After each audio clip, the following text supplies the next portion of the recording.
Hello and welcome back to Down the Slope. I actually think I nailed it that time, guys. I'm pretty chuffed with myself. But welcome back. You got a familiar face hosting and voice hosting this week because obviously Ewan was taking the reins last week. But Ewan, speaking of which, how are you doing, mate? I'm good, mate. I'm very well.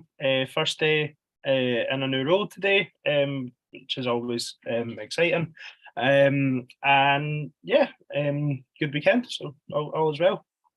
Nice. And then obviously a few weeks ago we had a guy that was quite handsome on the podcast in the shape of Joe Newell. But our resident handsome man's coming with a sharp trim today. He hates getting complimented, especially when we're live on YouTube. But Ewan, I know Liam, how you're handsome as well. You don't worry about it. Liam, how are you getting on?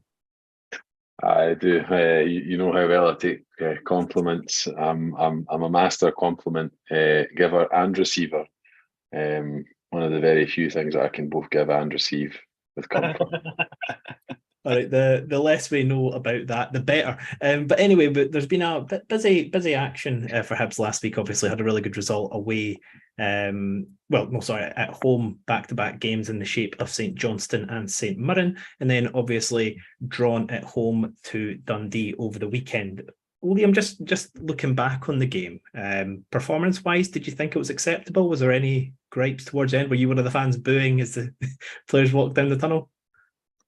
No, I was not one of those booing, but I very rarely stay till to clap the players off at the end of the game. I was at the very bottom of the stairs in the East Stand, getting ready to run out the door because, as you well know, I sit in the top row of the East. So the traffic on Saturday was absolutely horrific. So I was in a bit of a rush to get out, as is often the case.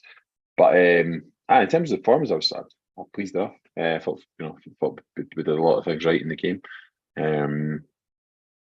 think the only thing maybe concerned me a wee bit was probably our best chances for the most part came from set pieces rather than coming from open play. But I still think it was a decent performance Saturday.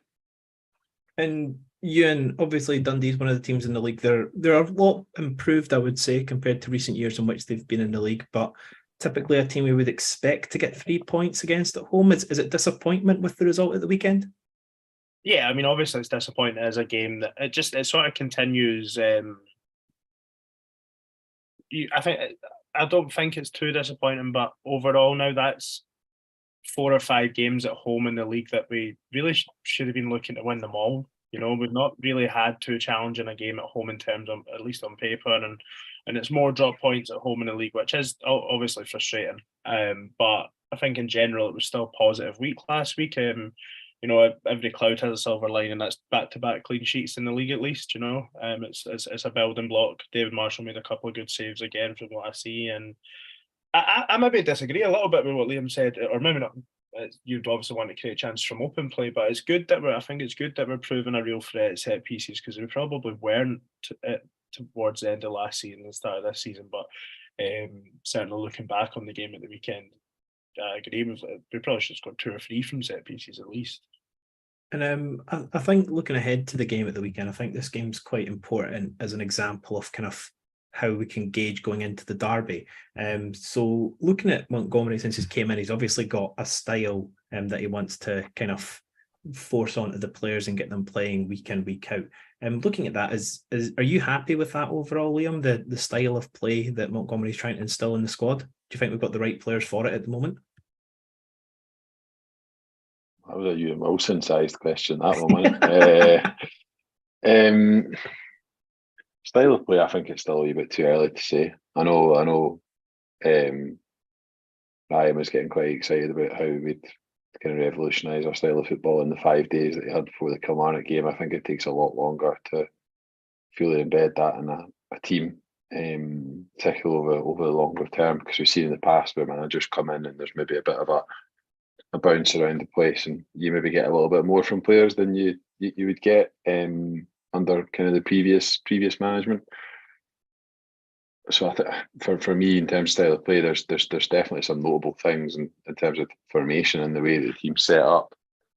Style of play is obviously kind of majority of it's kind of possession based, but I'm not completely convinced that everything that he wants to do is going to be done just like that. Nor am I convinced that he's got the players to play the way that he necessarily wants to. I think there's a couple of there's a couple of areas in the pitch that both are relatively strong in terms of the overall squad. I think there's a couple of areas in the pitch that I think he, as the manager, would probably like to address sooner rather than later. And Ewan, speaking of that, can you follow on from Liam? What areas do you think Liam's identified there? Oh,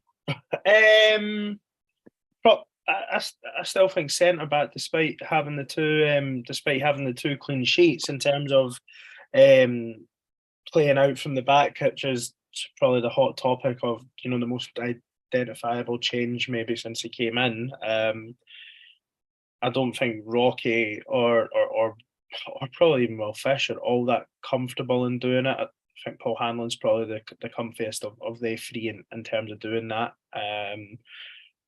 For whatever reason, we obviously started Rocky ahead of Hanlon in these first 3 games, I think. And I don't know if Rocky was carrying a knock going into the weekend, because it looked like he picked up one during the week. So I don't know if he prefers Rocky to Hanlon, but then we're playing out from the back. That would probably be a concern for me. Other than that, I still think we could. In terms of how he wants to play, I'm not sure. That's probably it.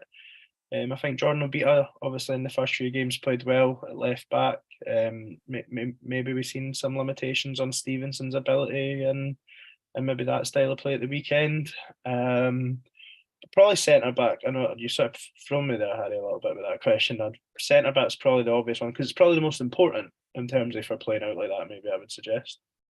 To answer that, Harry, from my own perspective, I think sort of left centre back, left back, I still think there's an issue in the middle of the pitch, and I'm going to just continue banging that drum until someone listens. I thought Diego did well again at the weekend, to be honest. He's turned in quite a few good performances consecutively now, but I still think we need someone more athletic in the middle of the pitch, if I'm being frank.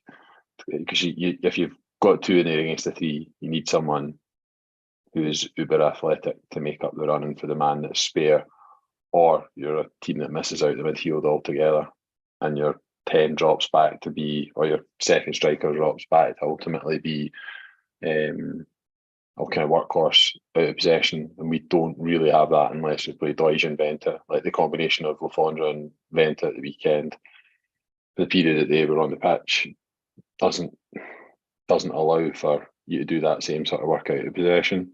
So I think that's kind of where I'm at in terms of squad depth, and probably where the manager's head's at. But I do think the sort of interchange in Hanlon and Rocky, because if I'm not mistaken, I think the only game Rocky played 90 minutes was against Kilmarnock, and I do think there was an issue in the past that Maloney alluded to about Rocky not being able to play 2 games in a week, a few games in a week. So can you really rely on someone who's not always going to be available to play that position, and who also, let's be honest, has looked very uncomfortable with some of the things he's been asked to do so far? It's not led to necessarily a huge glaring errors or goals, but Rocky has looked really uncomfortable at points. And see, as well, I think to go back to what we were saying before as well around the style of play and maybe new manager bounce and all the cliches. I think the break is probably coming at a good time again. It's been quite a small window between obviously the break when he was appointed and now, but with quite a few games sort of squeezed into that. So momentum's a big thing in football, and I think obviously going into the break we got that. Everyone felt it around the fan base, and I'm sure they felt it in the club on the back of obviously the previous manager sort of moving on, and then the win at Aberdeen. So I think, like, obviously not to get ahead of ourselves and sort of look beyond this Saturday's game, but he's got another sort of 2 weeks after this, hasn't he, to work on things and implement things. Obviously the games after the break aren't exactly the easiest, so maybe they aren't the best test of where we're at, but it's more time on the training ground uninterrupted to work on things. I don't imagine we'll have too many players jet setting around the world in the international break. Probably only a handful at most, and even then quite a few of them will probably be sort of development team players or youth team players at lower categories, Harry. So I agree with Liam. I think, like, there has been some changes, but it's probably not the finished anywhere near the finished article. But I think we've got another opportunity coming up to try and turn it up a level again. Yeah, no, definitely. And we're just going to hop into my favourite, but it used to be listener questions, guys, but you all know it's changed to YouTube comments. If you want to be part of my favourite section of the day, do get involved on YouTube. Hibbs said, nailed it, lad. There is free meals on the podcast. I have no idea what that is in relation to, but it came quite early on, so I'm going to stick it to you, Liam. Well done for nailing it. Sook Ma Stains said, where's Ryan and why is he the main man? Ewan, how do you feel about Ryan having a burner account called Sook Ma Stains? I was going to say that's absolutely got to be Ryan. There's no way that's not Ryan. Grow up, Ryan. I know he's watching live, so I refuse to believe that's not him. Yeah, Liam, as opposed to you, and if we do believe that's not Ryan, and someone is saying Ryan is the main man, why is he the main man, Liam, in your opinion? Have you considered the possibility that it's maybe his good lady? Because that is the only person that could possibly think that Ryan is the main man. Why is Ryan the main man? I don't know. Ken what he is the main man for this. He's the main man for cliches. He's the only man that you can ask him a question and can just respond using half a dozen cliches without actually using any real words, and probably still mix a few of those cliches up with other cliches and throw in some mixed metaphors while he's there. I think absolutely love to see it. Depending on what day of the week you get Ryan, I think he'd be a fantastic politician sometimes as well.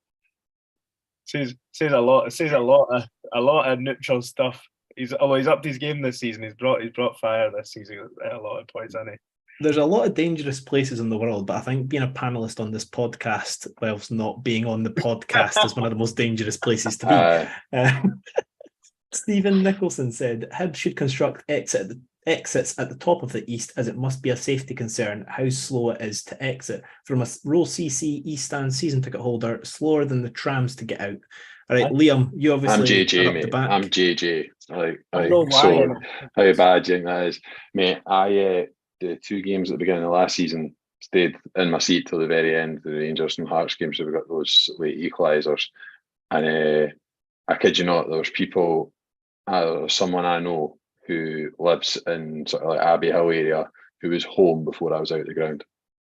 Yeah, I was going to say that, like, Liam, I know that Liam generally does start to wander down, so he gets a quick escape. Like, obviously, Liam lives in and around the city. I don't know what time Liam manages to get home, and I've got about a 45-minute to an hour drive. But after the St Mirren game, it was like 11:45 I got home, and about, I'd say, half that time was standing on these stairs.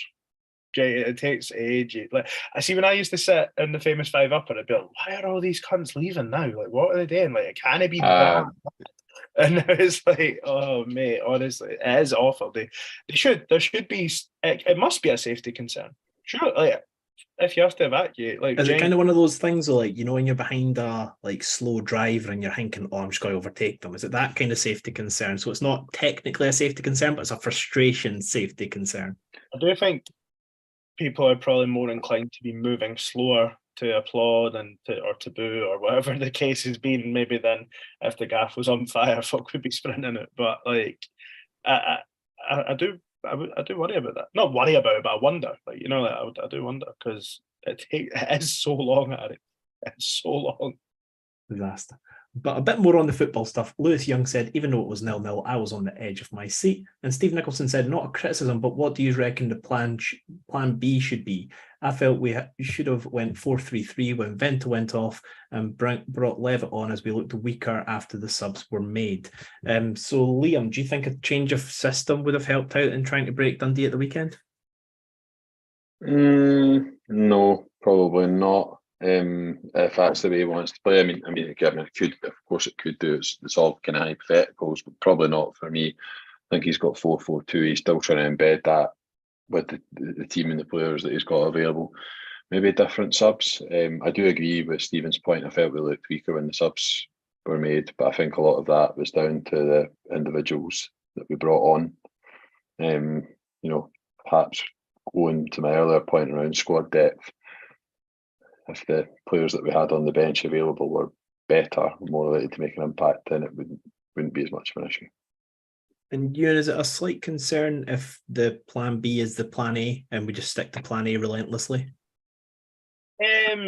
Yeah, Yeah, obviously, like, you know, like obviously, but at the same point, Harry, like it's one game, you know, like we just scored 4 goals in the second half on Wednesday night after a first half of decent a decent performance without creating a load, and we didn't change anything, but everything changed. You know what I mean? Like, so I don't necessarily agree. I do think that we could do without another winger though. Definitely, the striking options are good. Because I think what we can't do just now is utilize a Boyle or a Yuan through the middle as a different option. You know, maybe if you were looking to maybe play more on the counter attack and just have one of them sort of, I think we've done it against Rangers last season with both of them through the middle. I don't think we've got the wide options to be able to allow one of them to play through the middle, which would be a different strength in Arsenal. Strength of the Arsenal. Wow. There you go, Liam. There's cliches getting mixed up. You've been spending too much time with Ryan. But we're moving on to some of the listener questions that were sent in via Twitter. And Sibo Slice, absolute gentleman, said, when do you think Levitt will get a look in? Surely not in the next 3 matches unless off the bench. Essentially, should Levitt potentially be in for a start at Tynecastle? Would that be too drastic in dropping Jeggle? Liam with the instant head shake, why not? Nah, he's definitely not going to play him at Tynecastle. Like, it'll not be his first game back after a 2-month layoff, I wouldn't have thought. I think he's playing a bounce game this week. It'll be case seeing how he gets on in that bounce game. There might be an opportunity for him off the bench in the next 3 games. Further opportunity for him through the international break. I wouldn't imagine he's going to be in the Wales squad as a result of the fact he's been injured for a while, and I'm kind of been on the fringes of the Wales squad anyway. So he'll be in and around HTC. My honest guess would be I think he'll probably get some minutes off the bench in 2 of the 3 games that we've got coming up, and he'll have to earn a place in the start lineup. The problem Levitt's going to have is who's he a natural replacement for out of Jeggo and Newell? You'd have to probably edge more towards Newell than Jeggo based on what we've seen of him. Yeah, Newell's probably our best player, so he's got a bit of an issue there. I've considered this actually during the St Mirren game about pretend. I think it was maybe at half time. I was thinking about maybe trying to change shape and, you know, potentially going to a more like 2-3-1 sort of thing through the midfield, and maybe that's where Levitt could have come in the 10. But then with him not even getting any minutes in that game or again at the weekend, I don't think there's any chance that he's at least in the starting 11 at Tynecastle, because I do wonder if he'll sort of go with this 4-4-2, 4-2-4 at the weekend, or if we'll see a change maybe to something that's just a little bit more numbers heavy in the middle of the park. But even if he does that, I'd imagine Josh Campbell will get the nod over Levitt this weekend if that was something he was to do. My only counterpoint to this would be I think the best in midfield looked all season was against Luzerne at the home game, which was obviously 2 in midfield with Levitt and Newell. I think that, as I said after that game, I don't think that would be sustainable to do week in, week out, because both of them burst about 3 guts just covering every blade of grass. Tynecastle maybe not the pitch to do it, just with it being so narrow and all the players just be able to batter into each other. But yeah, no, I think it's interesting, and as you say, I think if we'd seen minutes from him in the last couple of games, then maybe. But it'd be harsh to throw someone. That'd be throwing someone in the deep end, and Levitt might be able to swim, but hey, there's a wee cliche for you. Obviously, saying about the pitch at Tynecastle though, would it make more sense to have more in the mid, like, because you're not going to have the room like to utilize the wide players potentially as much, you know, like, because, you know, obviously, although we have been making the game quite narrow in the sense that they have been obviously sort of inverted a little bit more, haven't they, than a more traditional wide man. But, you know, like, it's not as if, I don't think you're going to get the best out of Boyle and Juan at Tynecastle because the pitch is so narrow. Well, that is coming up later on as we discuss the derby, so hold those thoughts, my man. Dave Graham, also a similar comment has been put in the YouTube comment section, but Dave Graham said, are we still short in the attacking area? ... If we want to be a top 3 team, is there really space for Jair Tavares? Personally, I'd get him out on loan in January. And a comment in the Hibs section from Hibs. Again, Hibs, you need to change your name. It's too broad. But he said, looking for a goal, and we put Tavares on for ALF WTF. Again, we don't want to just bash players relentlessly on the podcast. In my opinion, I think Tavares has shown signs of having football knowledge. I think that he can make runs that can be impactful. I'm being very generous here, guys. Signs of football knowledge. What was he on Question in Sport last week or something? Like football IQ, I don't know. But yeah, I've still not seen anything from any of the minutes that's made me once think he's good enough to play for Hibs. That's not me trying to be harsh on him. I've just not seen anything that's made me think that the concept of him bouncing back and becoming our best player would be amazing, but I just don't see it. Have you guys seen anything from him at all that makes you think, oh, could be a player? I think we spoke about this last Monday. Yeah. Probably until he does something that proves it otherwise, it'll remain the case. You know, he just doesn't look strong enough, I don't think, you know, and I think are strong enough or quick enough in terms of the actions that he does. I think he's got enough pace, but just when he's on the ball, I think he's too slow. And Liam, do you think a loan would suit him well, or do you think that trying to ship him off at the moment would probably be a better option? Well, if there was takers for shipping him off, he would have gone in the summer. Yeah. So he's still here. I think the manager made it very clear he wasn't part of the plans. I think his wages might be problematic. But I want to go on a loan where we're heavily subsidising his wages. No, probably not. But I think Hibs are in a bit of a position here where we've given a guy a long-term deal. The player's in no rush to move on. I know we're all here and we're all hoping that the redemption arc is going to come. It might, but I'd give you very, very good odds on it not on it happening right now. Sorry, because I just don't see it. And as always, we wish him the very best. On Saturday, Liam, and I'll probably take you up on that. Yeah. Ask me at 2:00 on Saturday, I'll probably take you up on it. Goodness. But Ryan Smilly, in response to that, apologies if I butchered that name, he said, would say we're still short a striker and a winger. Fair enough, Jair's getting a bit more of a chance, but don't think he's better than Dan Mackay. I'd assume McCurdy will be used through the middle once he returns, but that looks like it'll still be a couple of months away. McCurdy, do you think he features into the plans, or is it too early to say?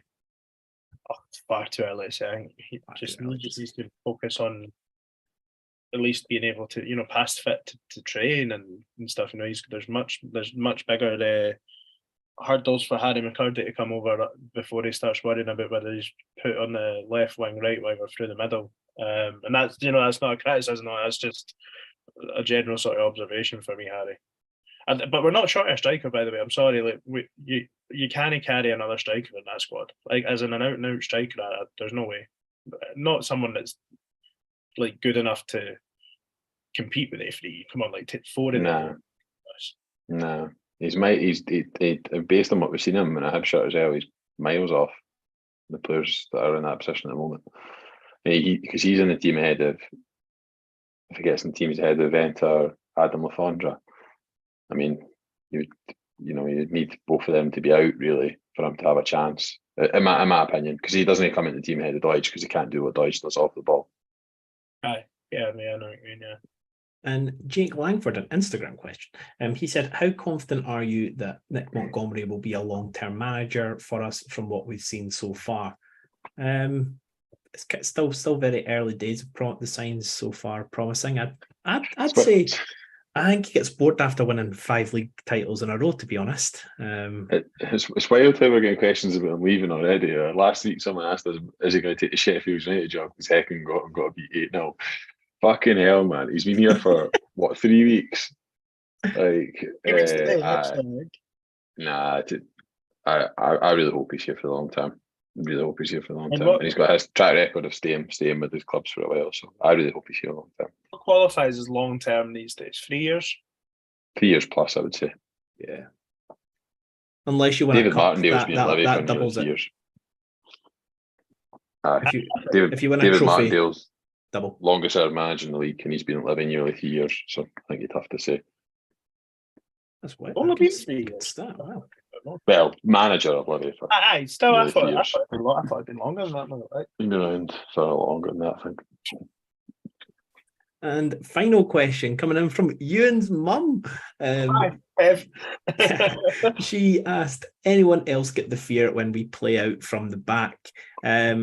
Yes, I've said this. I'm happy with us trying something new, but it does constantly have me sitting with a horrible feeling in my stomach that something is going to go drastically wrong. I'm assuming it's because it's something very new to me and I'm going to get used to it over time. But at the moment, I'm half enjoying watching Hibs play football and half just wanting it to end so there's not a disaster happening. Are you guys in the same boat? Are you guys actually refreshed that we're playing out from the back? Obviously, you're like, fuck, like this. I think we're going to concede goals from it. I think we're going to get caught out at times, and just accept it. Just see, just prepare yourself, and that it might happen. But ultimately, the manager thinks that's the best way to win games, and so far he's proved that style of play will score plenty of goals. But I'll give my mum a little. See, they sit right down in the bottom corner of the West Stand as well. So if we're playing out at the away end, they've got no depth perception, no nothing. They'll not have a fucking Scooby what's happening. So they'll just be sitting there like, hey, let's just shell this And Liam, yourself, are you enjoying it so far? Bit of Monty Ball? I know I'm enjoying it. I think there's the goal kicks have, I think, maybe altered people's perception a little bit. I need to see some statistical analysis on it. Are we playing out from the back all that much more than we have done in previous times? I don't have the answer to it, but I do think the goal kicks have really altered how people see it, because we did a couple of times on Saturday just shuffle it around and then just go long anyway. Well, I don't think we're slow to try and get in behind them still. If it's on, I don't think we're slow to try and hit Boyle and Yuan early. The eye test would certainly dictate that we're playing out more, but you are right. As soon as you see a centre half rolling it to the goalkeeper, you're like, oh, right, we're playing football. Whereas if the goalkeeper tells it, then it's like, oh fuck, we're going long, regardless of whether free passes later you there. It's just what's fashionable in football, isn't it? You see Brighton take those all the time, and it's like, so other clubs kind of cotton on to it a little bit. I don't know. I do think there is this. If something gets said enough times, it just becomes truth, and everyone just believes that's now the way that we play football. Whereas actually, there's a reality to me when I go and watch the games, and I think the football over the last few games has certainly been better than it was under Lee Johnson latterly. No question about that. But I'm not sure quite how much our style has changed in that period of time. That's the only thing I'm casting doubt over. Yeah. And then final question before we move on to the main topic of the week. Handsome Jack on YouTube has asked, we still have Jojo, I'm assuming that's Walcott, Jake Doyle-Hayes, Harry McCurdy and Chris Cadden out injured. Would any of them start? I think the short answer is maybe Cadden. Would you, at the moment, I think Marshall's probably done enough since Montgomery's came in to keep his spot. Would you guys disagree, or would you guys want Walcott in if he came back from his injury? Nah, I'd stick. I'd play Walcott personally. Just for the distribution, or? No, nothing to do with distribution. And Marshall's still statistically the worst goalkeeper in the league, so. I'm not buying that. I didn't like that stat chart thing with a XG of like most saves. Which one of the 20 different versions that Ryan sent in, I think sometimes there's too many stats. I don't know. For me, I think the eye test is the best way to judge a goalkeeper, and I think that he's had a marked improvement in the last month or so that compared to the first month. He made a good save last week against St Johnstone. But I think everything else has been pretty much right at him, if I'm not mistaken. Yeah, I thought he's. Yeah, but you could put a drunk cunt for the East Stand in goals. If the ball shot right at him, you didn't need to move; they would save it. I'm not down on him at all. I think his distribution's been totally fine over the piece at Hibs. That's not, to be honest. I'm not in a place where I'm too worried about the Hibernian goalkeeper's distribution at the moment, because we're playing it short anyway. But I just think we signed Walcott as the number one goalie. Like if he's fit and we pay the fee for him, he should probably be playing. And out of that list, I'd say Doyle Hayes probably not a million miles away from playing. McCurdy we've already discussed. I think despite the Lewis Miller hype train, I still think Chris Cadden gets ahead of him at the moment for me, fully fit. He would also be another, like what we were saying earlier, like another option further up the field as well. And like he does free definitely played through the middle as well. So just while you're mentioning about stats there, I know it's accurate passes on Saturday's game, 389. If I feel like the best comparison might be St Mirren on the opening day, that was 310. So I don't know, that was almost probably about a 15 to 20% increase in terms of accurate passing, but that's as good as I can do on the hop. So I don't know what that means to you, Liam. Does that help your eye test at all? I'll do. I have no idea why that was just mentioned, and I'm going to swiftly move on because I didn't like it. Anyway, guys, Dundee is now in the past. We've chatted about that nonsense enough. So up next this weekend, we have got the first Edinburgh derby of the season, which has for some reason been. It is also the first one of the week, though. Yeah, very true. But it's been shunned for TV rights because Rangers are playing St Mirren without a manager. Very strange decision, in my opinion, which means there's still 0% of games broadcast without Celtic and Rangers featuring. And that's me got my rant out the way. But first question, as always, I like to warm into the derby before we get stuck into the on-field action. So I stuck a cheeky little tweet out earlier about the favourite daft moments of the derbies. It can be goal celebrations. It can be stupid things that have happened before, during, after, at some point during derby week. Guys, does anything spring to mind for you guys in terms of favourite derby moments that are a bit daft and quirky? Are we saying favourite or funniest? Sorry. Whatever. Most of them probably fall into one another anyway. I've said that a million times, but you'll never get anything funnier than the boy coming on the pitch after Derek Ireland scored that penalty to Castle.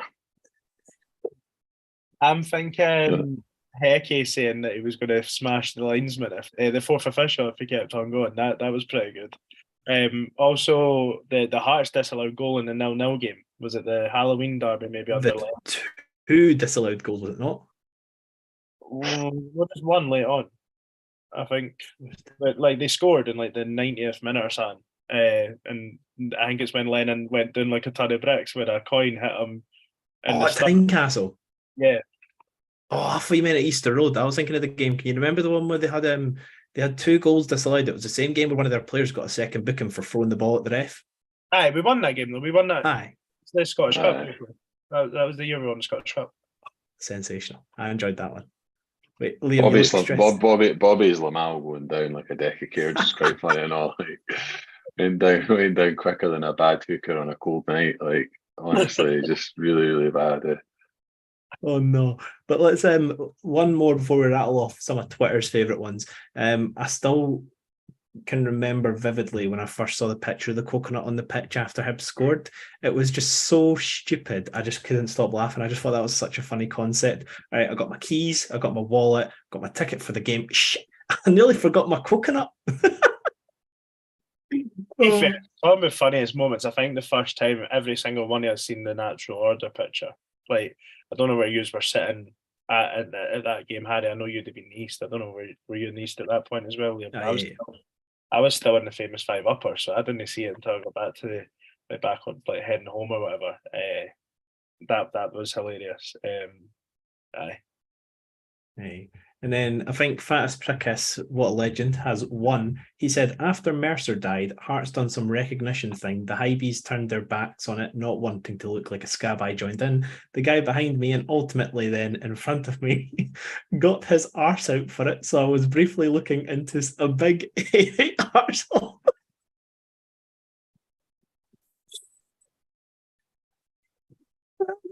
That is one of the best stories I've ever heard in my life, because I know it's just definitely true, isn't it? Like, a football fans just thought, I'll be hilarious and get my butt out, and Fatus Prickus has happened to stare into the dark abyss.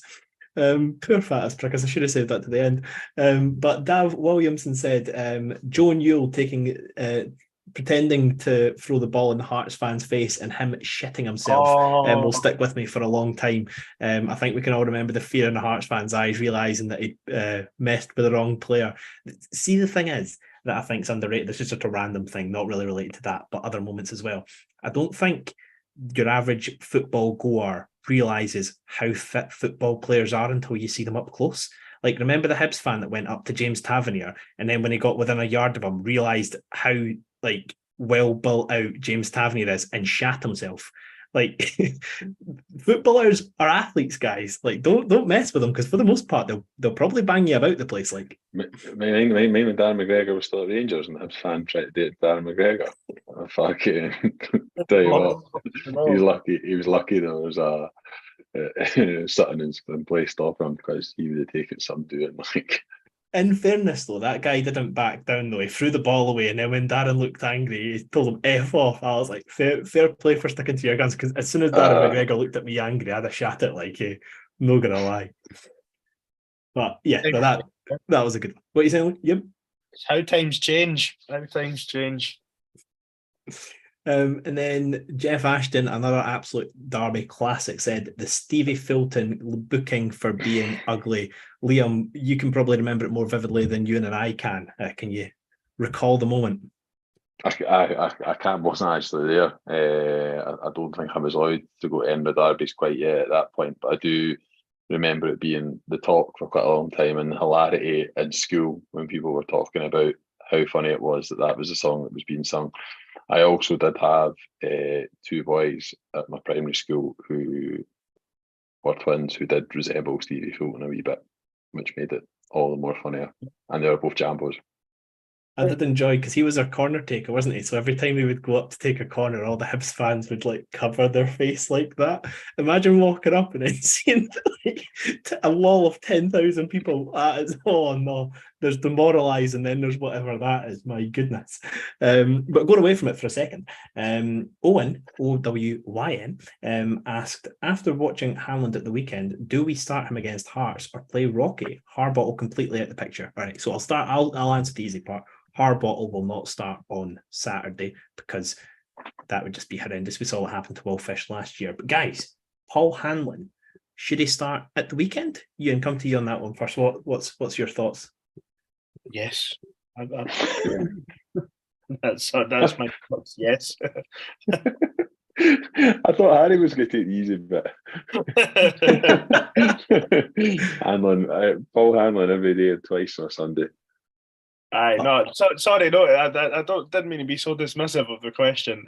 No, he should. Paul Hanlon's a better defender. He's a better football player, as far as I'm concerned. That's not me knocking Rocky Bashiri or Harbottle's ability. I've not seen enough of Harbottle, but for me, Paul Hanlon's still probably the best centre back at the club. If you're dropping anyone, I'd be playing him, as far as I'm concerned. It's balance as well, right? If you want to play it out for the back, I do think you need a left footer playing on the left hand side.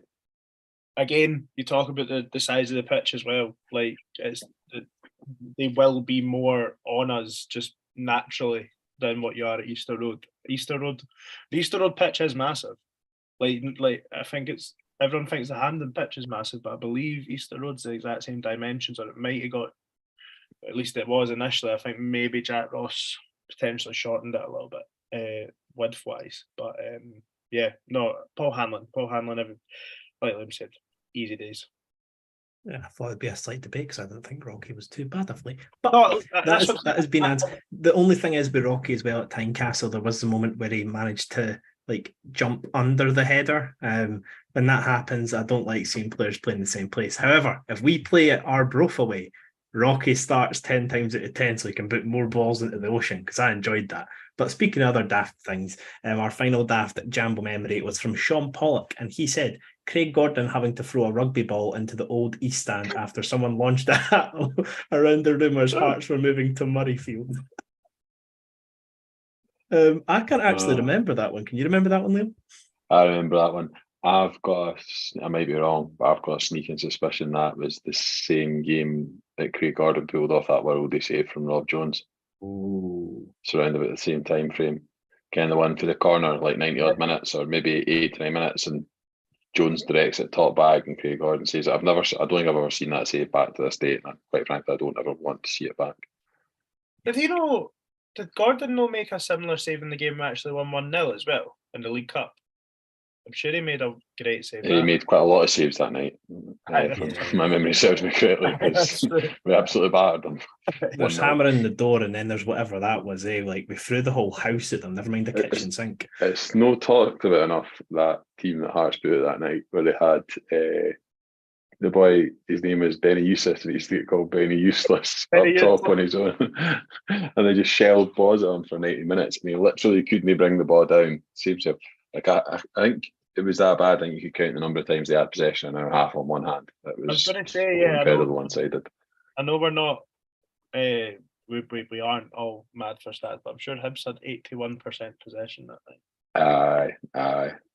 Imagine Ryan would be fucking tweeting that the second the game's over. But 81% possession, 21 shots. 7 on target. I'm really going in on Ryan tonight. He has changed his tweeting style. I have enjoyed it. That's good. He's learned how to use a semicolon as well, which has been interesting. He obviously found out what a semicolon was last week, because if you look back at our chat, there's about 15 semicolons a day get fired in.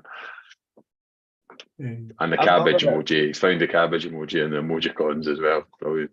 Normally it's me that's getting hammered when I'm missing, so I'm sorry now, but I'm really fucking going in on him. Like, give me some more material. Yeah, we need to get some Greg love as well. We've not even mentioned him on the pod, but I'm sure we can rip him. Who? I've got a question for G. Actually, it was from his uncle. He replied to my tweet instead of the DTS tweet. He asked if Lumpy was getting a haircut before the derby. I still don't know if Greg's recovered from the John Newell episode. I don't know if the hair's going to last. He's not been seen. He's not been seen in broad daylight since. I think he's been living under the covers of night ever since the Newell episode. Jeez. But one thing you reminded me of when you talked about Benny Useless was I still can't get over the concept of a random guy taking over Hearts and having a dream of one day starting a team of 11 Lithuanians. Like, that must be one of the most batshit things that isn't spoken about enough in Scottish football. Like, that's crazy. Like, imagine someone like random Estonian man bought Hibs and tried to get like a starting Estonian 11. Like, It's genuinely mental when you think about it, isn't it? Mate, it's also mental that he thought by doing that it would bring them Champions League football. Lithuania with a proud history in football. That genuinely, like I know we're trying to be upbeat about the derby because it's coming round, but see if ever there was a night where we should have taken 5 or 6 off them, it was that game. Like, still blows my mind to this day how we did not score more than 1 goal. It was like the game against Dundee on Saturday on steroids. Like, just battered them, absolutely battered them, 1-0.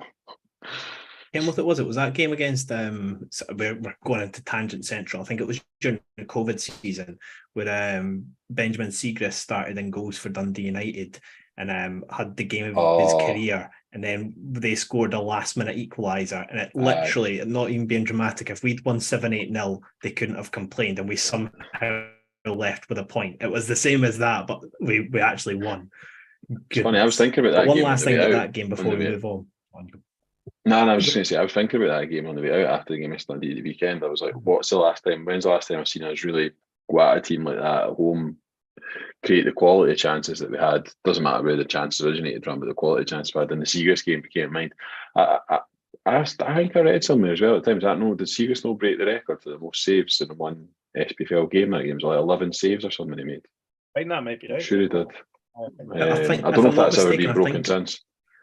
No, ignore me. On the Rob Jones game, I was going to say I've probably told this on the story on the podcast before because it annoys me, but every week Dad used to put a bet on for me and my sister, like just £1 each. We'd get to put a bet on in every single game without fail. I put Rob Jones 1-0 And on Wednesday nights, my sister had Hibs girls training, and I used to go along for something to do.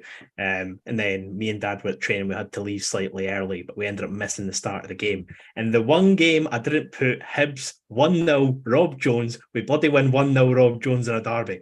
And then after that, I changed my bet out of spite for it, and it never happened again anyway. No, Harry, sorry, total. We're going miles down this. I remember it was the season we actually went down. I can remember it quite clearly. We beat Kelly 2-0, I think, and Lewis Stevenson scored. And this boy says he put a tenner on Lewis Stevenson to score first every single week. And he was like, "Oh, I'd just won, I don't know, like, I think he said it was like 240 quid or something." And I'm like, "But you must still be doing, like, you must be well doing if you're putting a tenner on Stevenson to score first every week." Goodness, because even when he does score, he doesn't score first. You must be bankrupt after all the times he predicted Ryan Porteous to score last season. So I've started doing it when he's at Watford, though, and I'm making so much cash off it. I'm not really. But one thing to do just before we jump into this weekend's game is I want you, this is a challenge to use, and then I'll join in as well. Mention a random good derby moment that will make the other two on the podcast either go, ah, or smile. That's the objective for the next question. Can you go first? Obviously. I'll give it to this might, I don't know if this is considered a hot take, but my favourite ever derby goal, I won't even let you guess, Ross Caldwell. I just love that moment. It was, you know what I loved about it? I think it was Scott Robertson in the corner of the pitch, might have been Griffiths, that blocked that wee Hamill Gremlins clearance. And then it went to Ross Caldwell, absolute fluked it into the roof of the net from the edge of the box because it hit his shin instead of his foot. And then the absolute pandemonium. That was the first derby win at Tynecastle I had experienced, and it was mayhem. Obviously, the Lee Griffiths goal that game for the free kick for about 35 yards out was. So yeah, I always like to think of that game when it's derby week. You got yours? No, I've got mine. I just think it's such a fucking classy goal, and I don't think it gets enough of a mention. But that touch and left-footed volley for Scott Allen against Hearts. I think maybe just because it's kind of sort of scuffed sort of clearance, isn't it? That comes back out to him. He kind of brings it down almost on his hip, maybe his thigh, and that left foot first time strike. It's just so classy. See the ability to be able to do that on your wrong foot just typifies how good a football player he actually was at the peak of his powers. I remember after that game as well, Craig Bloom was like, they scored for a throw in a long ball. It is the initial ball forward from again is a fucking horrible, like one of those ones where the ball's too close to your body and you hook it out of your body to get it up the line. It's not a long ball. He knows what he's doing, but it's fucking. Paul Hanlon, not. Paul Hanlon sort of wins the ball in the air, and then I can't remember if it goes directly back to him or if it takes a scuff up. Paul Hanlon sort of wins the ball in the air just inside the box, and it breaks. Can't remember if it breaks back off him or off the Hearts player, but anyway, he takes a touch, and that's just so good. Proper the one for Boyles in the Boyle derby as well, where he just brings it in his chest and flicks it over his head. I've heard people say that they didn't know what he was doing there. He fucking 1000% knew what he was doing.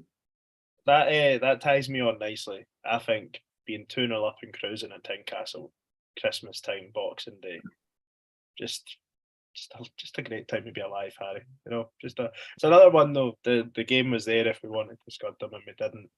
But it was still early in Jack Ross's tenure then as well. We weren't, you know, it's not like the game that we were talking about earlier where the team was excellent, but they were that bad that maybe we could have kept on. But yeah, just being 2-0 up and having a stupid sense that this is done here.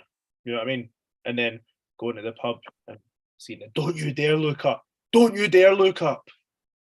To Christophe Berra after the game. What a time. Random trivia you guys can help me out with because I can't remember. Easter Road game, ball's going out of the pitch.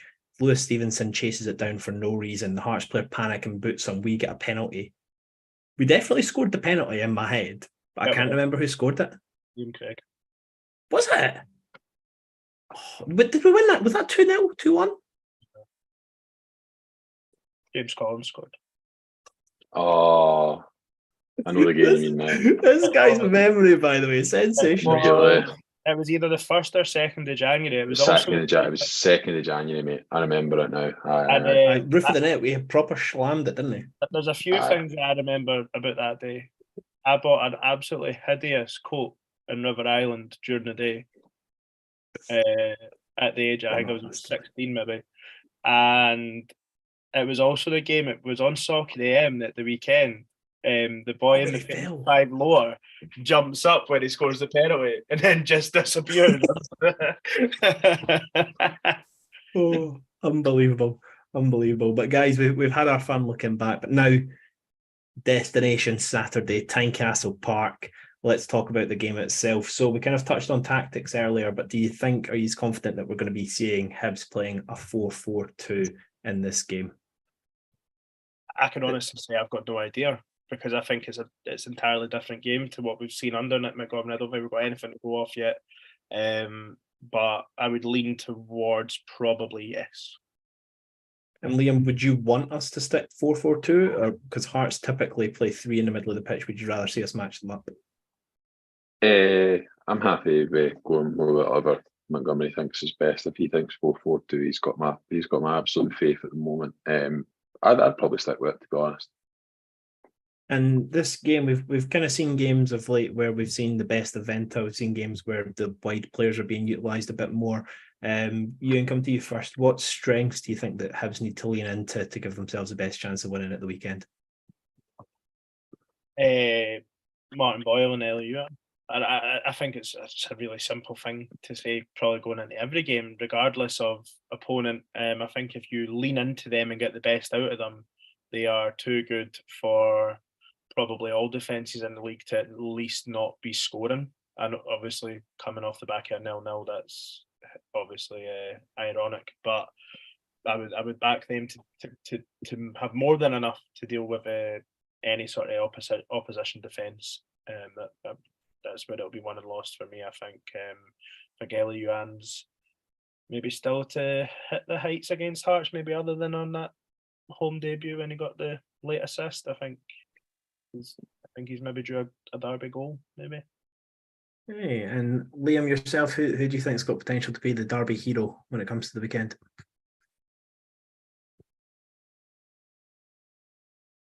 Yuan. He's due a moment. He is just due one of those moments. Things haven't really been happening for him or Boyle to the extent that we maybe thought they would when Montgomery came in with the two sort of higher up wingers. I just think it's going to click one of these days, and I think this is the time. I think the tight pitch, Yuan's already salvating at the amount of times he can skin folk in tight little areas and get them out on his Instagram after the game. But I think all Hibs need to do is be sensible and composed in the final third, and we'll have enough to score multiple goals. Whether that's enough to win the game, I'm not going to go that bold now. Give me another 10-15 minutes maybe for that, Harry. But I think we should be going there confident of scoring a couple. I don't think they're very good at the back. I really don't. I don't think Kai Rowles and Frankie Kent are. I don't think they're up to much, if I'm being totally honest. And speaking of which, personally, I think our main target should be putting Kai Rowles in isolated situations. I think that when he's got someone when he's got a defensive partner alongside him that he's confident in, I think that's probably when he's seen his best success at Hearts. But I think balls being pumped directly at him, I think players dribbling at him, something that he struggles with on a consistent basis. And for me, when you've got the likes of Yuan and Boyle, if you put them in positions to take on players like Kai Rowles, I think that's where Hibs will see their success. I think that we're going to have to try and lure them into pressing quite high, because that'll be our best chance of getting players in behind and launching the likes of Yuan and Boyle at them. So for me, I think Kai Rowles is the big weakness that Hibs need to exploit at the weekend. And who's at right back now for them? Are they kind of playing a back three to kind of cover for that? Is Atkinson there? I thought he was injured for some reason. Just looking at it now, it looks like they played Toby Sibbick at right back, unless that was flat free. Sports have it as a 4-2-3-1, and I can honestly say I've never heard of 4 of the 5 midfielders. I think Liam, I maybe mentioned this boy to you before. The St Johnstone game, Neuenhoff. Neuenhoff. Yeah, Australian boy. Is he Australian? Nah. Or Australian league, maybe? Australian, my name like that. I think you've just made that up, mate. And then Odeluga Offia. That was That is actually Australian.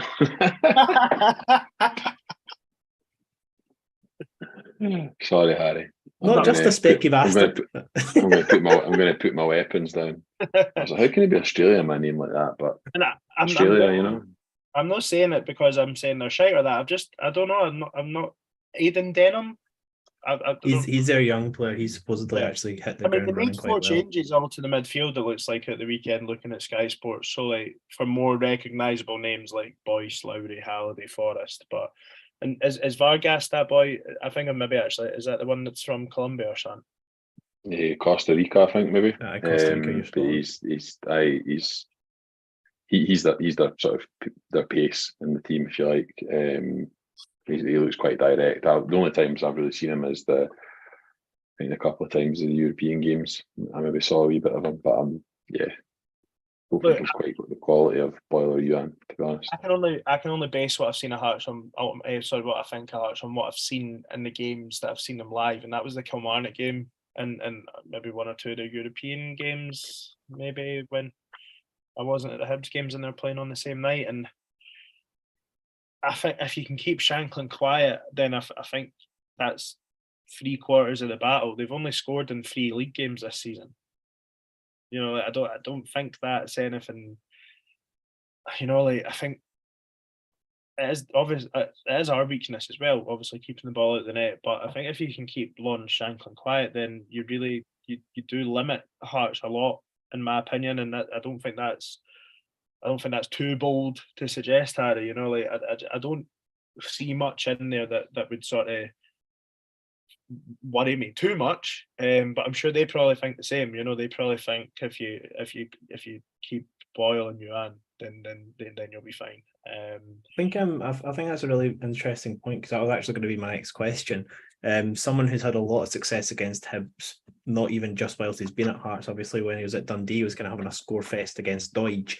But Lawrence Shanklin, Hearts captain, supposedly might not be if Craig Gordon comes back. Oh, fire in the camp. But Lawrence Shanklin has proven himself. Pardon? Gordon's potentially fit for the weekend. No, I don't think for the weekend, but just in terms of like the progression of coming back, is supposedly like weeks, with an asterisk away. But Shanklin, how do Hibs stop him? As much as we don't like him, he's clearly a good player. He's got an eye for goal, and his hold-up play is pretty decent. What can Hibs do that they've not done previously to try and put an end to his impact on derbies? I think Lawrence Shanklin plays deep a lot, and if you can sort of stifle the wider areas, then that will limit opportunities that he'll have. I think he'll get frustrated and try and influence the game from deeper, and then, you know, so it's like, let him almost play his natural game, which I do think he comes and tries to get on the ball. Again, I'll reference the Kilmarnock game. He was dropping into their half at times in the first half to get on the ball. Now, like, if we can ultimately win our battles on the players around him, then I do think that limits him, and that's probably doing him a disservice. Like, he's obviously, his goal record sort of speaks for itself, so he's more than just a penalty box striker. But I think if you limit everyone else around him, it really goes a long way to stopping him, if that makes sense. And sorry, Liam, we'll get your thoughts in a second, but I just had a really funny idea of a video, and it was Jeggo, and then every single time Jeggo clatters Shanklin, you can pop that up on the screen. Sorry for the terrible input there, but Liam, aside from what Ewan ran through there, how do you foresee Hibs keeping Shanklin quiet at the weekend? I don't know. I think we've seen his threat nullified a wee bit this season. I think the biggest way of stopping him from scoring is to not concede penalties, to be honest. It seems to be his most effective route to goal. Hearts haven't had a penalty yet this season, I don't believe. Interestingly, his goals have dried up a wee bit. So they did seem to get an awful lot of penalties last season. So I don't know. There must be a correlation between what the you're two things. suggesting earlier, but no. Yeah, use all of a statistic. I'm just pointing out the obvious. No, for me, I'm not. I think if we're going to go and dominate the ball and dominate the game, I think keeping possession as much as possible, keeping the ball away from them in an attacking sense, cutting off the supply lines.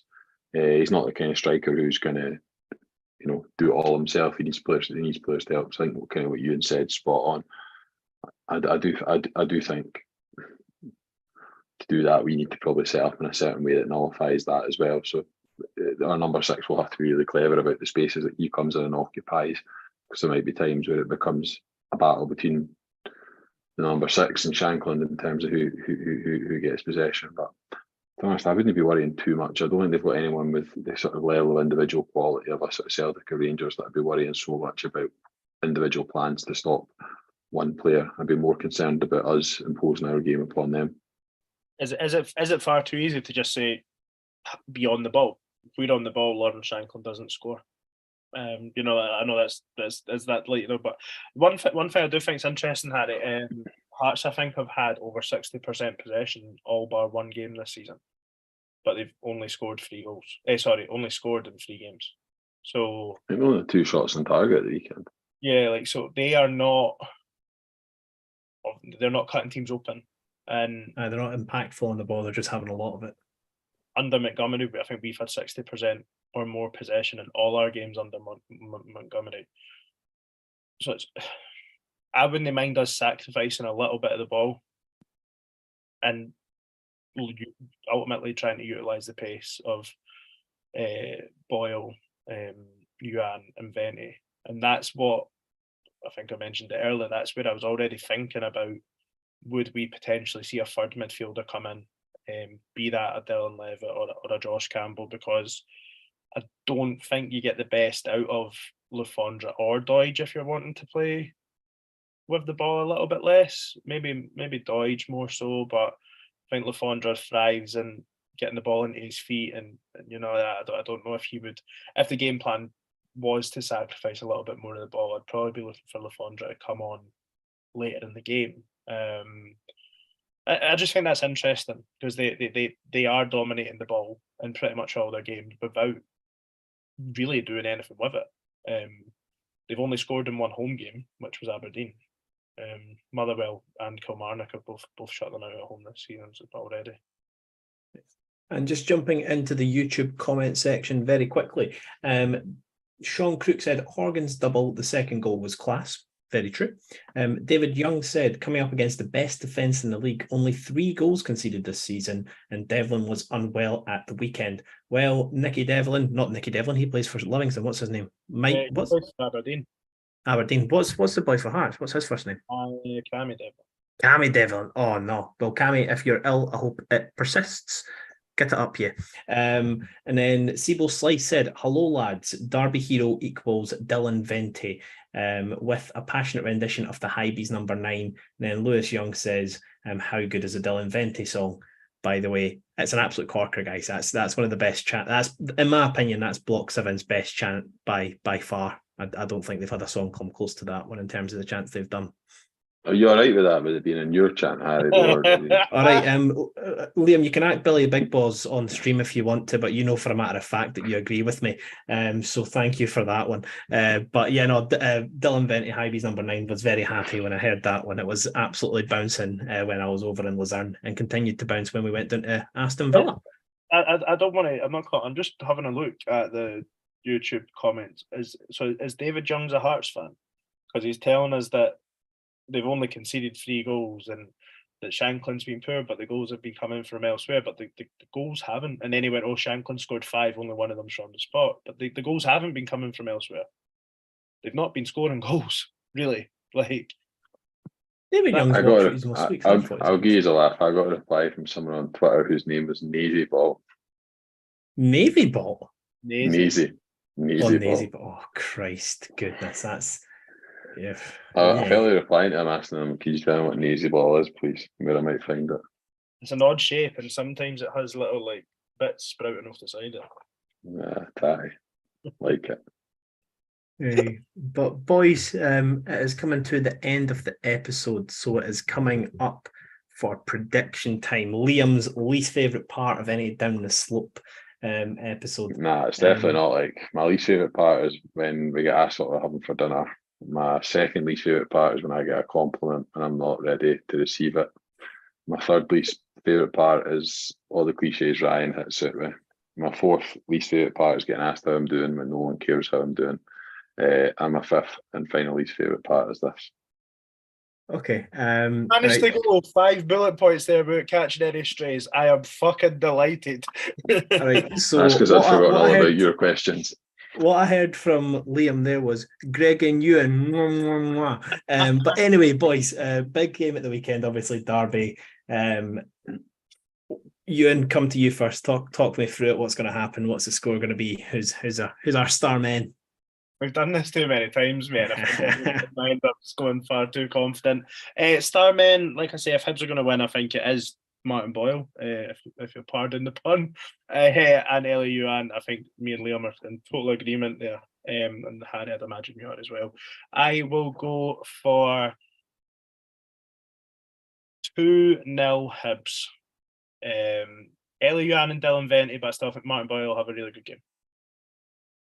And Liam. We're definitely conceding, like, so I'm going to go 2-1 Hibs. There's no way we're not conceding.